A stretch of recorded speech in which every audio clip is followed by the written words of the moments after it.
Can't believe we didn't eat that bitch first.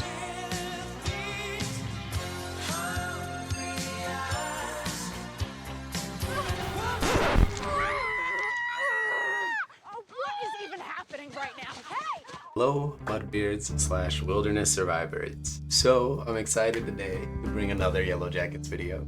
Today, I want to talk about the fake-out that is Hillary Swank's character / Melissa's character. Now, we see a lot of the characters that were a little bit more in the background take more of an on-screen presence this season, and we know that there is one more survivor that is unaccounted for from the wilderness, or at least part of the final diner scene we saw before the girl seemingly got picked up. There's a lot of theories on who this other mystery girl could be.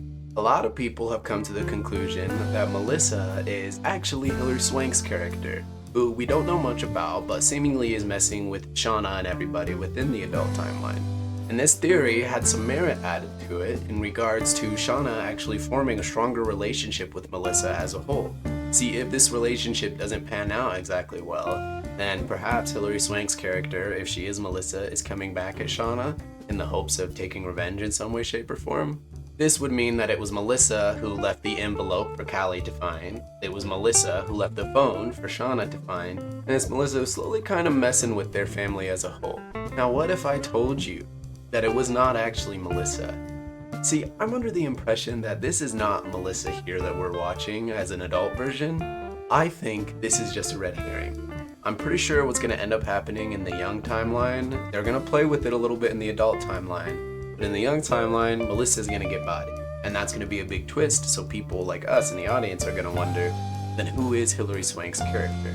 I don't really have too much to go off of on why I don't think it's actually her, besides the narrative irony of it and the fact that they know we watch the show and have so many theories, but I also think that this one line from the trailer from Hillary Swank's character disproves all of this. You really are insane. Why would Melissa, who survived out there in the wilderness with all of them, be so surprised at Shauna's insanity, let alone not be a little bit insane herself?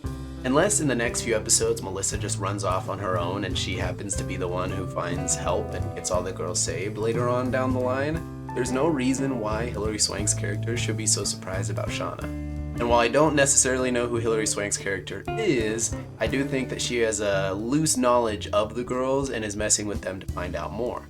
Maybe she is related directly to Walter. We do hear him mention that he has a foster sister.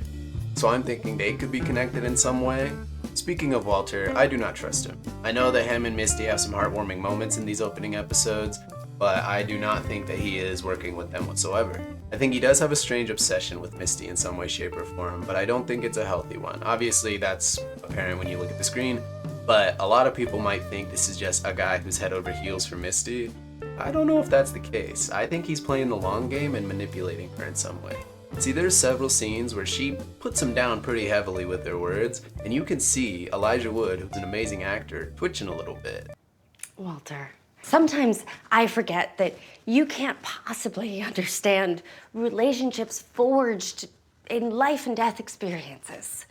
Our bond just runs deeper than that.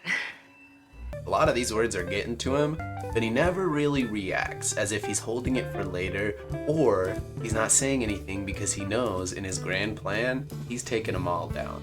And while that might be revealed this season, what won't be revealed this season is that Misty is already 2 steps ahead of him. See, I think Misty, there's already been some seeds planted that maybe won't be revealed yet, but I think Misty is secretly working with someone to find out who is actually working against the Yellowjackets in some way. Maybe specifically to find out more about Walter. See, Walter is under the impression that he has full knowledge of all the Yellowjackets and where they are. He's also under the impression that Misty had killed Natalie. What if she did not kill Natalie? I've always been falling into the perspective that Misty did not kill Natalie. I think the way that whole scene was choreographed was way too specific. Running at someone with a syringe and accidentally stabbing it into Natalie just didn't really feel that narratively satisfying. Especially seeing the cop, Evan, I think his name was, die earlier in the exact same similar way, but kind of in a different fashion, makes me wonder if potentially Misty had faked out Natalie's death so that she could kind of do some research under the radar. Would it not be surprising to see Natalie come back and bust open a door in her leather jacket, revealing that she's been doing her own investigative research and saving some of the women in some way? A bit of a stretch, but again, that mainly is just tied from the fact that out of all the ways she could have died, a little syringe kind of making her fall over didn't really feel that impactful. That's just a personal opinion though. Which, with all the mental power players on the chessboard here, like Misty and Walter, you're gonna need someone more incognito. We know that Walter's not a good guy, but Jeff is. Jeff continues to be one of the voices of reason in the adult timeline, and I think Callie's leaning out of that phase. In one of my predictions videos, I argued that she should be the audience surrogate. Don't really know how much that's gonna hold off now, but I'll get to that in a second. Jeff continues to be supportive of his family and being pretty patient with his family as a whole, so very respectable dude. However, Callie, who I was putting in the same bar as Jeff, has now stepped a little more into the narrative and taken more of a focal point role. See, adult Lottie had lost her compound and came to Shauna's house seemingly for support. I don't buy this. I think Lottie's up to something in some way.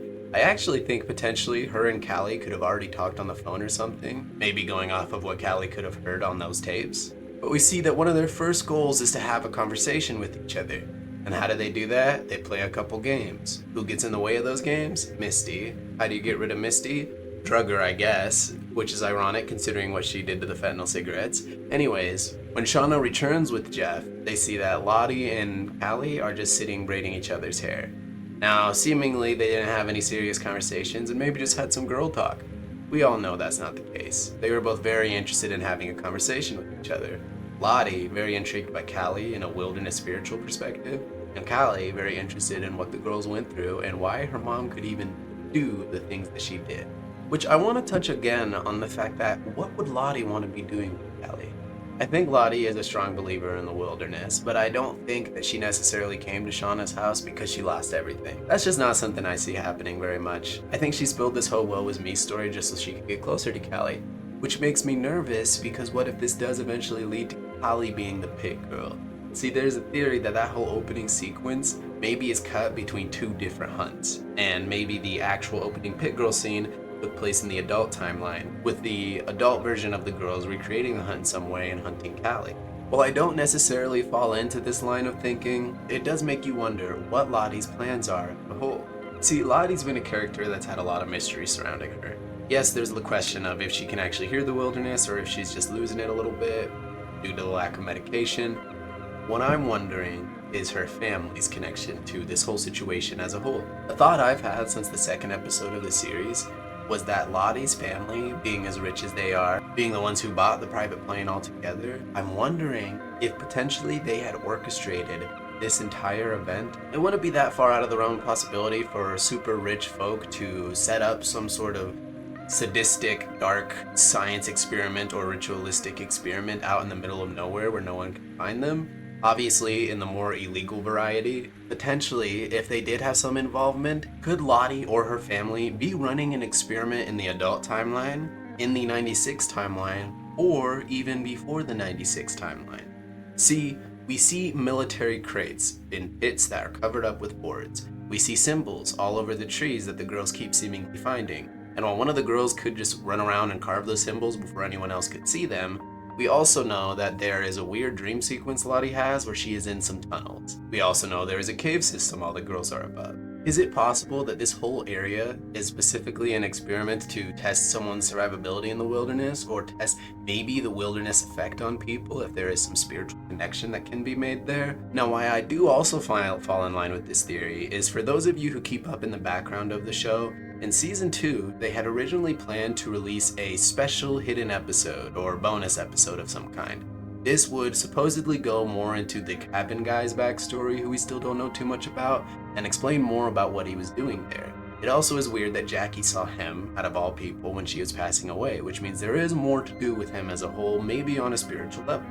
But we never did get that bonus episode. I think there was confirmation on why we didn't get that bonus episode from the creators, but my personal opinion is that they wanted to rewrite the story a little bit. See, the show was put on hiatus due to some of the writer's strikes going on, and I think that during that time they were able to sort of figure out more of the script and what they wanted to do with it. This could have led to the cabin guy's story being rewritten in a way that could maybe better incorporate some of these new mysteries we're seeing in regards to the military crates, the pit, the weird screams we're hearing, maybe even the tunnels in Lottie's vision. And while I know we see a similar tunnel in the trailer that Misty seems to be investigating, I do wonder where these actually connect. I tried searching up what I could find. See, on the inside of the military boxes, all the supplies have a logo on them that say Central Supplies. And when Googling that, I couldn't really find much information. However, I did find some information on the logo outside of the boxes, basically representing KUH. The only connective tissue I could find there is a version of a Korean helicopter. Not really sure what the connective tissue is there just yet, but I do find it interesting, these military crates as a whole. Is there potentially an underground bunker somewhere? And could this bunker be where Javi's tree friend could be hiding? Either way, all these supplies, all these safe places to hide, the potential of a whole underground bunker, none of this stuff can last. And in another one of my videos, I'll explain a bit more why. But for now, that was just a bit of my thoughts I wanted to throw out there. Thank you all for joining, I really appreciate it, and I'm very much looking forward to how the rest of the season plays out. Have a good rest of your day, y'all.